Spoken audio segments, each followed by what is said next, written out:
ये गौरव, axis bank कई दिनों से 500 को ना होल्ड कर रहा था। आज बिल्कुल ऑन द एज है, 502 501 का ही प्राइस चल रहा है। ये ब्रेक कर देगा तो फिर से 485 तक आ जाएगा क्या? इसको मैं एक शॉर्ट कर सकता हूँ, 515 510 का एक स्टॉप लॉस लगा लूँ जाने के लिए, 7 रुपये, आने के लिए 25 रुपये।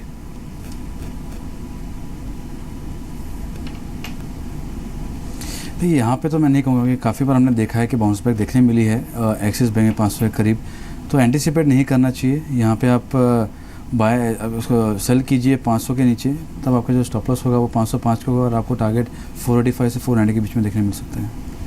ठीक है, इसके अलावा एक और शेयर भी है, वो है TCS। ये करीब 1.5% नीचे, ये बाजार को भी नीचे धकेल रहा है। हालांकि इन्फोसिस भी इसका साथ दे रहा है। परसेंटेज में ऑलमोस्ट दोनों ही करीब करीब 0.25% टूटे हुए हैं। इसके अलावा एक और शेयर है, वो है रिलायंस इंडस्ट्रीज़। कई दिनों से 1300 के बहुत पास था, लेकिन अब ये थोड़ा सा गैप क्रिएट कर दिया। हालांकि ज़्यादा नहीं, 20 रुपये का ही है, लेकिन फिर भी इसका टूटना 1.5%, ये भी मार्केट के लिए एक अच्छा साइन तो कम से कम नहीं दिख रहा। रिलायंस में अब वापस 1250 के रेट आने की कितनी प्रोबेबिलिटी है अनुज? अगर आ जाए तो फिर प्लस ही करें ना? जी डिम्पी, ज़रूर से रिलायंस में काफ़ी अच्छे ब्रेकआउट देखने को मिले हैं और अगर 1250 के लेवल आने वाले दिनों में देखते हैं, हालांकि चार्ट्स पर थोड़ी सी वीकनेस आ चुकी है। आज के मूव के बाद 1285 से नीचे की क्लोजिंग देता है, तो मेरे ख्याल से 1250 तक का एक फॉल देखने को मिल सकता है। बट मेरे ख्याल से किसी भी वीकनेस में रिलायंस के जो medium to long term charts निकल के आए हैं, मेरे ख्याल से किसी भी वीकनेस में इस काउंटर को लॉन्ग ही करना चाहिए। काफ़ी अच्छे ब्रेकआउट हैं और मुझे लगता है कि इतने लंबे, कम से कम 7-8 साल के कंसोलिडेशन के बाद जो रिलायंस ने ब्रेकआउट दिए हैं 1150 के ऊपर के, मेरे ख्याल से उनका ज़रूर से एक लॉन्ग टर्म में एक अच्छा इम्प्लीकेशन देखने को मिलेगा। हालांकि किसी वीकनेस में बाजार में एक बार वो लेवल 1200 के लेवल देखने को मिल सकते हैं, पॉसिबल है। लेकिन जहां तक चार्ट का स्ट्रक्चर है, मेरे ख्याल से आने वाले दिनों में तकरीबन 1500 से ऊपर के भी लेवल देखने को मिल सकते हैं। तो मैं ज़रूर से किसी भी वीकनेस में लॉन्ग करने के लिए बोलूँगा। 1250 का एक इम्पॉर्टेंट इमीडिएट सपोर्ट निकल के आता है। इस बीच अभी हमने सुजलॉन की बात की थी। अब देखिए ये काउंटर कैसे घुमा है। अब 1.5-2% नीचे है ये काउंटर। देखिए इस समय अपने इंट्राडे लो पर इस समय ट्रेड कर रहा है। कुछ और काउंटर्स जहां पर नुकसान है, इसमें TVS मोटर्स है जो कि करीब 1-8% नीचे है। भारत फाइनेंशियल इंक्लूजन ये करीब 1% नीचे है। सनोफी इंडिया और एक काउंटर है जहां पर नुकसान देखने को मिल रहा है, और साथ ही IRB, सीमेंस, परसिस्टेंट, ये कुछ काउंटर्स हैं जहां पर नुकसान है। NMDC करीब 0.25% नीचे, 137 के आसपास। ये NMDC पर क्या करना चाहिए आज गौरव?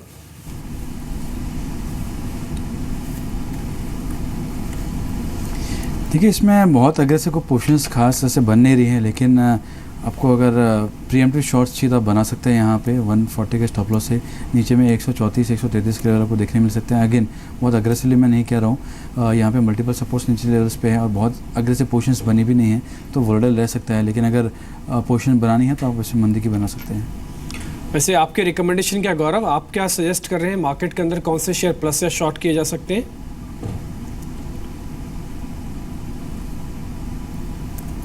बैंकिंग स्पेस में मुझे यूनियन बैंक काफ़ी अच्छा लग रहा है। आप 155 के स्टॉप लॉस से बाय कर सकते हैं। 162 163 का लेवल आपको देखने मिल सकता है, तो रिस्क रिवॉर्ड काफ़ी बेहतरीन है यहाँ पे।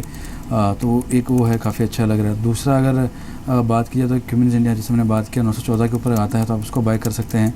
और दूसरा एक NCC अच्छा लग रहा है, 84 के ऊपर इसको आप बाय कीजिए। इसमें आपको 83 या 8250 का स्टॉप लॉस होगा। ऊपर में आपको 88 के लेवल्स आपको देखने मिल सकते हैं। तो ये कुछ स्टॉक्स है जो हम लोग कर रहे हैं।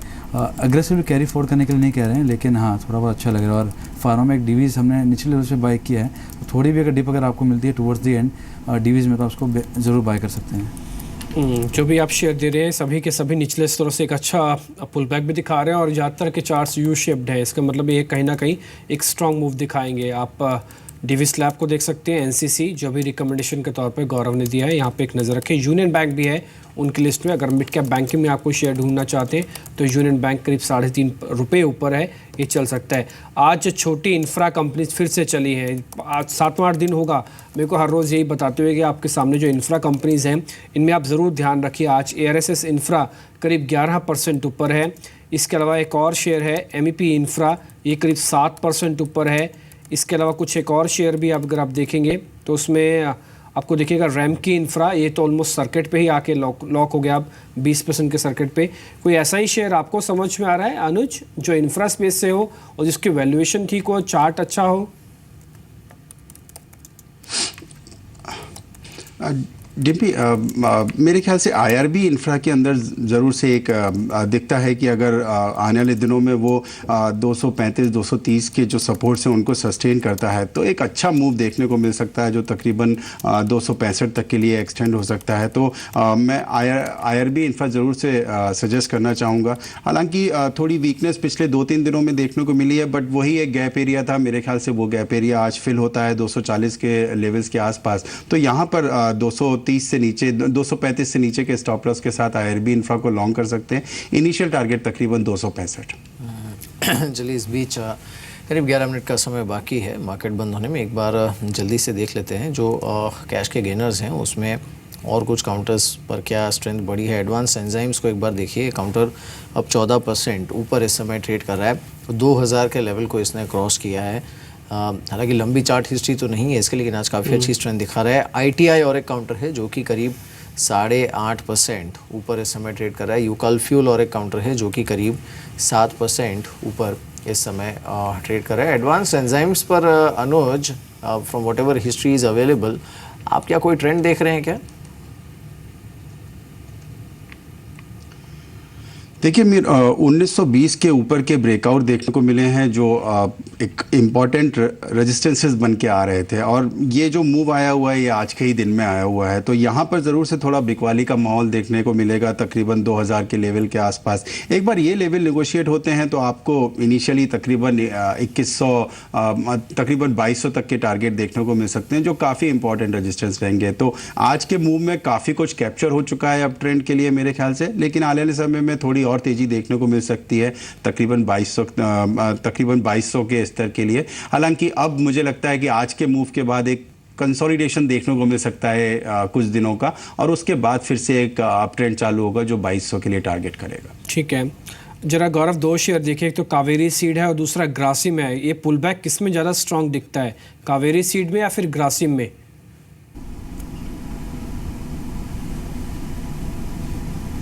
देखिए, कावेरी सीड्स लग रहा है इसमें थोड़ा बायस भी हम लोग रहेंगे। 540 पे हमने फ्यूचर्स बाय करवाया है, तो ये मुझे लग रहा है आपको एक काफ़ी अच्छा सा मोमेंटम को देखने मिल सकता है। तो यहाँ पे आपको ये लेवल्स पर थोड़ा बाय करना चाहिए। थोड़ी डिप मिलती है 542 543 तक, तो आप उसमें बाय कर सकते हैं दूसरी क्वांटिटी। लेकिन जो मोमेंटम मुझे लग रहा है काफ़ी स्ट्रांग वो है कावेरी सीड्स में। नो डाउट कि ग्रासिम भी अच्छा है, लेकिन अगर आप कंपेरिजन की बात करें तो कावेरी सीड्स बेटर है। अच्छा, वैसे अगर ग्रासिम भी BTST करना हो या फिर रखना हो तो टारगेट क्या देंगे और स्टॉप लॉस क्या देंगे आप?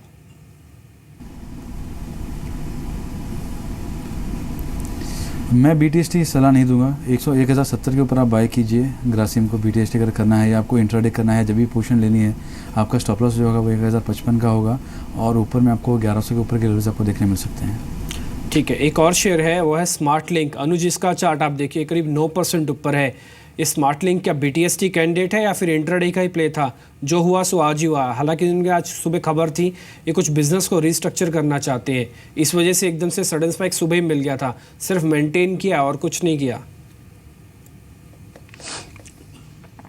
जी, आपने सही कहा, तकरीबन 111 तक का मूव देखने को मिला था, और आज और उसके बाद लगातार इंट्राडे में हमने थोड़ा बिकवाली का ही माहौल देखा है।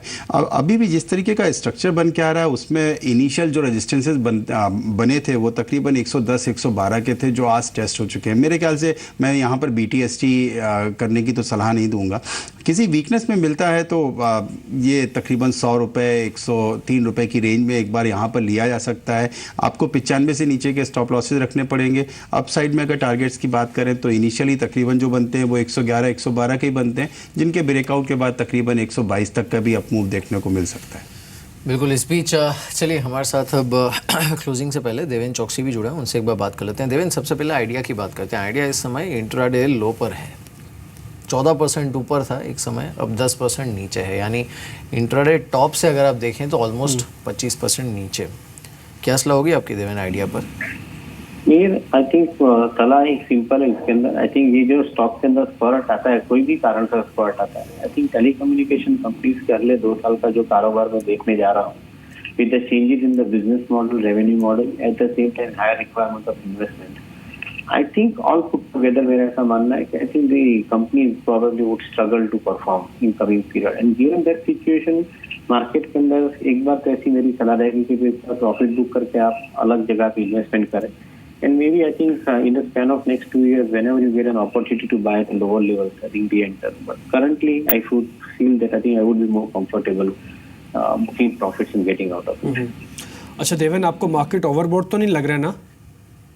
नहीं, ओवरऑल मार्केट के अंदर स्टॉक स्पेसिफिक आइडियाज काफी हद तक बरकरार है और मैं ऐसा मानता हूँ कि वो आइडियाज के ऊपर अब ध्यान देना जरूरी है, बिकॉज इंडिविजुअल स्टॉक के ऊपर ही मेरे ख्याल से ज्यादा कमाने का स्कोप है. इंडेक्स के ऊपर आई थिंक शायद हम लोग इतना अपॉर्चुनिटी नहीं दिख रहा है. देवेन, रिलायंस आज इनफैक्ट निफ्टी पर जो ड्रैग है इसमें रिलायंस का भी अच्छा खासा हाथ है. रिलायंस पर बाइंग करनी चाहिए, रुकना चाहिए? मेरे ख्याल से Reliance in every fall would be a buy opportunity, क्योंकि जो हिसाब से उसका वैल्यूएशंस की हम बात कर रहे हैं, उनके करंट कोर बिजनेस के अंदर growth is basically seen happening in the profit of to the extent of around 35 to 40% on its existing base of profits. And at the same time उनका जो जियो का कारोबार है और जो रिटेल का कारोबार है, ये दोनों कारोबारों के अंदर आई थिंक रिलायंस के अंदर मेरे ख्याल से वैल्यूएशन का हम देखें तो करीबन 550 से 600 रुपया पर शेयर का वैल्यूएशन का एक सम ऑफ द 5 वैल्यूएशन के अंदर बनता है. तो आई थिंक करीबन यहाँ से 1600-1800 की प्राइस रेंज के अंदर रिलायंस अगले 12-15 महीने में सेटल होना चाहिए. तो ऐसा मेरा मानना है कि I think every fall would be buy opportunity. ठीक है. अच्छा देवेन, एक चीज़ आप और बताएं, ये जो छोटे मिड कैप सरकारी बैंक है, इसमें कैपिटल इन्फ्यूजन चल रहा है. हर रोज़ किसी न किसी बैंक को कुछ ना कुछ रकम मिल रही है. ओबीसी आज अच्छी क्लोजिंग देके जा रहा है. इस स्पेस में कोई आपको पसंद है, कोई बैंक जिसको कैपिटल इन्फ्यूजन का फ़ायदा भी होने वाला हो? State Bank is the best opportunity given the size and given the kind of structuring which is happening in State Bank. I think it's the best opportunity according to me. दूसरे में अभी as of now I feel कि we have to still spend more time because many of the public sector banks, despite of capital infusion, according to me, I think their way of working and the bandwidth for handling the business, I think is still far away from the desired level. So I would rather stay with SBI to the time being. लेकिन देवेन, क्या ये अभी भी कहा जा सकता है that market is not near a topping out situation? No, I think we are far away from topping out. I think for sure. Maybe I think in the near term we might see 90 to 100 का जो correction है वो 8700 तक एक बार Nifty आ सकता है. But I think to top out, I think market will definitely require to go crazy with the valuation, which has not yet happened. In fact, most of the frontline stocks are available at a valuation which are below the average valuation of index itself. So I would rather think that I think we'll have to wait for top out situation to emerge. As of now, I think there is no symptoms of topping out. ठीक है देवेन, शुक्रिया आपका समय देने के लिए. इस समय कि मार्केट पे अभी टॉप आउट की तो कोई खास सिचुएशन उनको दिख नहीं रही है. हाँ, वो कह रहे हैं कि स्टॉक स्पेसिफिक आपको थोड़ा ज़्यादा ध्यान देना होगा. सरकारी बैंकों में उन्होंने SBI बताया. कुछ एक आप थीम बेस्ड शेयर्स चुन सकते हैं. आइडिया में मुनाफा वसूली की वो सलाह दे रहे हैं. फिलहाल वो कह रहे हैं थोड़ा रुके, न्यूज़ फ्लो के साथ चल रहा है. इस बीच बाजार बंद होने में भी सिर्फ 2 से सवा 2 मिनट का समय रह गया. फटाफट से देख लेते हैं आज का मार्केट का पूरा रिदम क्या रहा, आज कैसे ट्रेड होता हुआ दिखा. आज सबसे पहले जब खबर सुबह बाजार खुलने से पहले आ गई थी वो थी आइडिया की खबर और उसने काफ़ी हद तक मार्केट में दम भरा. लेकिन जाते जाते एक और खबर आ रही है जो हाई कोर्ट से आ रही है. डाइची को मंजूरी मिली है इस चीज़ के लिए, सिंह बंधुओं को डॉक्यूमेंट जांच करवानी होगी अपनी और 27 मार्च को केस की अगली सुनवाई होनी है. इससे पहले भी 2 बार सुनवाई हो चुकी थी. पहले मामले पे फैसला नहीं आया था. हालांकि एक सुनवाई अभी और होना बाकी है. फोर्टिस हेल्थकेयर में हिस्सा बेच पाएँ या फिर नहीं बेच पाएँ, डाइची ने इनके खिलाफ एक याचिका दायर कर दी थी उस समय जिस समय रेनबैक्सी के प्रमोटर हुआ करते थे. अभी फोर्टिस के प्रमोटर हैं तो इन्होंने हिस्सा नहीं बेचना चाहिए, इसके खिलाफ एक याचिका लगाई थी. 27 मार्च को वापस है. डॉक्यूमेंट कुछ मांगे हैं कोर्ट ने, वो इनको जमा कराने होंगे. शेयर पर नुकसान है करीब 2-2.25 रुपये के % के आसपास का. और वैसे भी जितना ही 200 के दूर रहेगा शायद इस तरह की मुश्किलें इसको और ड्रैग करके नीचे फेंकेंगी. और अभी आप दिन के लोअर एंड पे फोर्टिस को क्लोज होता हुआ भी देख पा रहे हैं. इस बीच मार्केट के अंदर और जो खबरें हैं जिनका इम्पैक्ट आज दिख रहा है या फिर ये कहें कि न्यूज़ फ्लो काफ़ी स्ट्रॉन्ग रहा वो था इंफ्रा के अंदर, क्योंकि कई अभियान हमने आज भी नितिन गडकरी की तरफ से आते हुए दिखे जिसमें कई रिंग रोड्स बनाने की बात बोल रहे हैं. पोर्ट्स में काफ़ी इंस्पेक्शन होगा. 3 लाख करोड़ का तो एक नेटवर्क क्रिएट किया जाएगा, ऐसी बात भी उनकी तरफ से निकल के आई थी. इसलिए छोटी इंफ्रा कंपनीज जो हैं वो अभी भी काफ़ी दम भर रही हैं. आपके सामने वो सभी ग्राफिक्स के तौर पर दिख भी रहा है. इसके अलावा ITI कुछ एक सरकारी कंपनी यहाँ पे विनिवेश का बज़ अभी ज़ोरदार है या फिर टेलीकॉम से कहीं ना कहीं कनेक्टेड है, उसमें ITI आप देखिए करीब 8% ऊपर है. और इसके अलावा अलावा कुछ स्पिनिंग कंपनीज भी चलती हुई नज़र आ रही हैं। आज के बजिंग शेयर्स में वापस लॉजिस्टिक शेयर्स वापस तेज़ हुए हैं, उसमें TCI एक्सप्रेस, गति जैसे कुछ एक शेयर्स थे जिनने आज वापस जान भरी। और 1 जुलाई ऑलमोस्ट आप कंफर्म ही समझिए, क्योंकि सरकार के जितने बयान आए उसमें कभी हमने डेट चेंज का बयान आप नहीं सुन पा रहे हैं, तो ये एक अच्छी चीज़ है। और हर बैठक में कंक्लूजन हो रहा है, हर बैठक में कहीं ना कहीं अच्छी चीज़ ही सामने निकल के आ रही है। आज कुछ सरकारी बैंकों में ही देखा हमने कि काफ़ी स्ट्रॉन्ग मोमेंटम था। ये जो कैपिटल इन्फ्यूजन चल रहा है शायद हो सकता है 1-2 दिन और तेज़ी रखे, क्योंकि 31 मार्च तक सरकार ज़्यादातर बैंकों को पैसा बता ही देगी कि कितना देने वाली है। देना बैंक का सुबह सुबह खबर आई थी 4% ऊपर है। होटल इंडस्ट्रीज़ के बारे में आज री रेटिंग की बात सामने थी कि 18% के लग्जरी टैक्स में आ जाएंगे। अभी 4 तरह का टैक्स करीब इनको 25% से ऊपर रखता है। आज ज़्यादातर होटल शेयर्स तेज़ थे, ओरिएंट होटल तो 20% के सर्किट पे आज जाके लॉक हुआ है। तो इस तरह के जो थेमेटिक शेयर्स हैं ये शायद आज भी चलते हुए देखेंगे। और इसी थीम में टायर कंपनीज भी चल रही है। एंटी डंपिंग ड्यूटीज़ को लेकर तो सरकार एक बैठक कर रही है, लेकिन जो रबर के प्राइसेस कम हुए हैं वो भी कहीं ना कहीं इसको मजबूती दे रहे हैं। आज की क्लोजिंग जो बाजार की मिली है और 30 अंकों की गिरावट के साथ की है, लेकिन मार्केट में शायद गिरावट नहीं, इसको ये कह सकते हैं कि जब आप पहाड़ पर चलते हैं थोड़ा बहुत रुक जाते हैं, अपना सांस लेते हैं, शायद बाजार वही करने वाला है। अभी तो फिलहाल 30 अंकों की गिरावट है। लेकिन आज एक और चीज़ आप नोटिस कीजिए मिहिर, मिड कैप और स्मॉल कैप में गिरावट नहीं है, बल्कि 1/4% की बढ़त है। हाँ जी, अब देखिए वही है, वहाँ पर बढ़त है, लेकिन जो लार्ज कैप्स है ना उन्होंने आज एक ब्रीदर लिया है मार्केट में। और वो आप देखिए, चलिए आइडिया न्यूज़ का ट्रिगर था वहाँ पर, लेकिन उसके अलावा भी अब देखिए एक्सिस बैंक 0.3% नीचे, Infosys 2%, TCS 2%, ICICI bank 2%, Reliance industries 1.5%, L&T almost 1% नीचे बंद हुआ है, विप्रो 1.5% नीचे, HUL आधे % नीचे, हीरो मोटोकॉर्प ये करीब आधे % नीचे बंद हुआ है। तो ये वो हैवी वेट्स हैं जो कि दमखम रखते हैं, लेकिन आज इन्होंने थोड़ा सा ब्रीदर यहाँ पर लिया है। कल मार्केट के लिए एक अहम दिन है, क्योंकि एवेन्यू सुपरमार्ट की लिस्टिंग भी है। और आज देखिए 9130 के आसपास क्लोज हुआ है मार्केट, यानी वो जो एक 9120 के आसपास का लेवल था उसे इसने ब्रीच किया नहीं है। 9116 तक ये गया था, लेकिन कंफर्टेबली उसके ऊपर रहा है मार्केट। तो ये क्रिटिकल है कि मार्केट एटलीस्ट इस रेंज को अच्छे से प्रोटेक्ट करे। एक बार टोटल टर्नओवर भी देख लेते हैं आज कैसा देखने को मिला, क्योंकि यूरोपियन मार्केट्स में भी हमने देखा कुछ हद तक सॉफ्टनेस ही थी। तो 4-4.5 लाख करोड़ का जिसकी बात हुई थी वो उसी तरह का टर्नओवर यहाँ पर देखने को मिला। अनुज क्या कहेंगे आज की क्लोजिंग पर आप? वैसे तो देखिए 9126 पर है जो एडजस्टेड क्लोजिंग आई है वो, सो इट इज़ अबव 9120। लेकिन ये जो हैवी वेट्स की मैंने लिस्ट बताई, इन्होंने आज डेफिनेटली कुछ हद तक एक पॉज लिया है या फिर ब्रीदर लिया है। जी मीर, ज़रूर से हैवी वेट्स के अंदर थोड़ा सा मेरे ख्याल से प्रॉफिट बुकिंग या थोड़ी सी सेल ऑफ देखने को मिली, बट बाजार ने अभी भी अपने इंपॉर्टेंट सपोर्ट को नहीं तोड़ा है। इमीडिएटली जो सपोर्ट पड़ते हैं वो तकरीबन 9080 के आसपास पड़ते हैं। और जैसा हमने प्रोग्राम की शुरुआत में भी बात की थी कि 9050 9080 की ये रेंज एक अच्छा शॉर्ट टर्म सपोर्ट है। जब तक बाजार उस लेवल के ऊपर टिका हुआ है तब तक आपके अपसाइड के टारगेट 9300 के ऊपर के ओपन है। तो मेरे ख्याल से एक अच्छी क्लोजिंग है। और वीकनेस में किसी भी ट्रेडर के लिए 9050 के स्टॉप लॉस, कैश मार्केट के स्टॉप लॉस लेके निफ्टी को अभी भी लॉन्ग किया जा सकता है। अच्छा गौरव, आपसे भी एक क्लोजिंग कमेंट चाहिए। आप बैंक निफ्टी में बताइए, 21,000 के ऊपर क्लोज हुआ है, लेकिन आज 64 अंक और टूट गया है। ये 21,000 टूटने पर ही वीक होगा या फिर ये मेंटेन कर जाएगा किसी तरह से?